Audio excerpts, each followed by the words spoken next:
¿La Uchulú habla quechua? Yo me veo chicapeándole su gallina de mi vecina.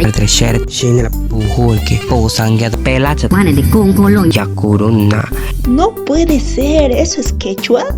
Pues están en lo correcto, lo que escuchaste no es quechua.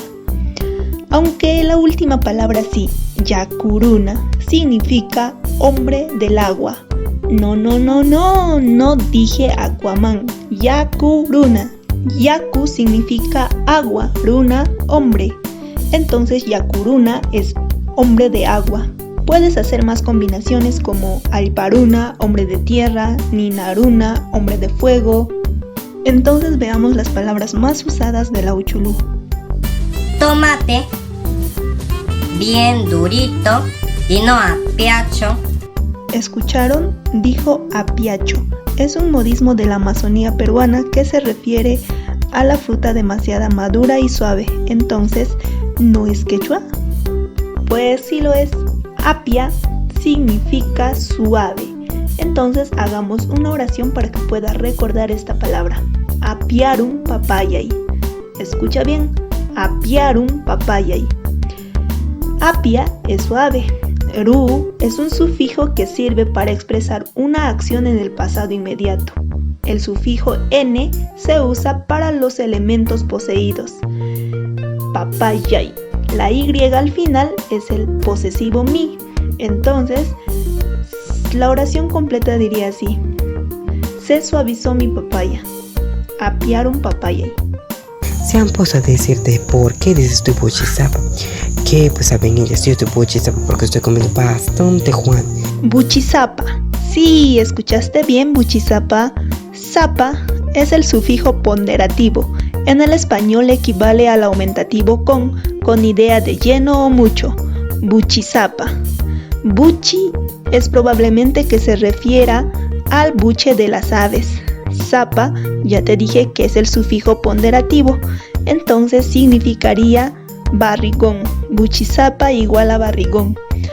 Algunos ejemplos más para que no olvides este sufijo. Umasapa. Uma es cabeza. Umasapa, cabezón. Usasapa. Usa es piojo. Y entonces usasapa sería piojoso. Usa significa piojo. Usasapa sería entonces piojoso. ¿Y le puedo decir a mi perro? Pero tu perro no tiene piojo. Entonces le puedes decir piquisapa. Piqui es pulga y piquisapa sería pulgoso. Por último, siquisapa. Siquisapa puedes decir a cualquier cosa que tenga un trasero grande, incluyendo personas. Pasado huevo, me he pasado ucho, me he pasado ruda, Bueno, uchu no dijo ocho, uchu. ¿Viste la famosa uchucuta? Pues uchu significa ají y kuta molido. Uchucuta, ají molido. Ay no, ñaña, que porque te pica la mano vas a tener plato. Ñaña, ay no, esa está muy fácil, ¿cierto? Ñaña es igual a hermana. Ojo, solo puedes decir ñaña entre mujeres. Entonces, ¿cómo dices hermano? Ñaño. No puedes decir así. No puedes usar una vocal para cambiar de género. Eso solo se hace en el español. Si eres mujer, tendrías que decir turi, que significaría hermano. Pero en la selva se usa muy a menudo ñaño para designar hermano. Y por último, si eres varón, no puedes usar ñaña ni turi. Pues te lo explicaré en un próximo video, así que suscríbete. Una buena gallina de chakra. Chakra. Oye amigo, ¿y tú tienes tu chakra? Se usa para referirse a un terreno. Un ejemplo para que recuerdes. Hatun chakra, terreno grande. Y así pues mi abuelita me palea con jarapa de guava. Jarapa. Jarapa de guava se refiere a la cáscara de la guava, una fruta selvática. Algunos ejemplos para que no te olvides.